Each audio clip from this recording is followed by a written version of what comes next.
हमारे संबंध मैत्रीपूर्ण नहीं हो पाए हैं, हमारे अथक प्रयासों के बावजूद, क्योंकि पाकिस्तान का शीर्ष नेतृत्व, जो कि हमेशा से उसकी सेना के हाथ में रहा है, वो चाहता है कि दोनों देशों के बीच लड़ाई का माहौल बना रहे। अगर शांति होगी या दोस्ती होगी तो पाकिस्तान की सेना की महत्वता कम हो जाएगी। उसका मकसद लड़ाई के हालात को बनाकर रखना है, पर लड़ाई करने की ना तो पाकिस्तान में हिम्मत है, ना ही उसके पास इसकी ताकत है। वो सिर्फ आतंकवादी कार्रवाइयों के जरिए हमको नुकसान पहुंचाना चाहता है। उसकी पॉलिसी है ब्लीड इंडिया थ्रू 1000 कट्स, यानी कि आतंकवादी हमलों से हमें नुकसान पहुंचाते रहना।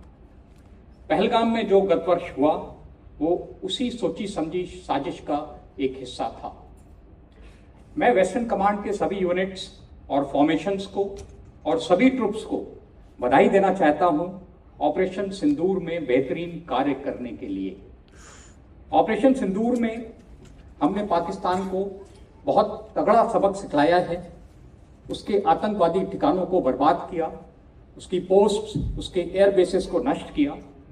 हमको आशा है कि पाकिस्तान इससे सीख लेकर आगे कोई आतंकी कार्रवाई नहीं करेगा, पर हमको तैयार रहने की आवश्यकता है। पाकिस्तान की मिलिट्री लीडरशिप अपने देश की समस्याओं से ध्यान हटाने के लिए या फिर खुद के स्वार्थ के लिए फिर से कोई दुस्साहस कर सकती है। इसलिए तैयारी जारी रखनी है और पहले से ज्यादा, क्योंकि इस बार लड़ाई शायद सीमित ना हो।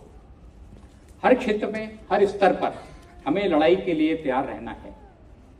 पश्चिमी सीमा पर होने वाले किसी भी युद्ध में देश हमसे दुश्मन पर निर्णायक जीत की उम्मीद रखता है।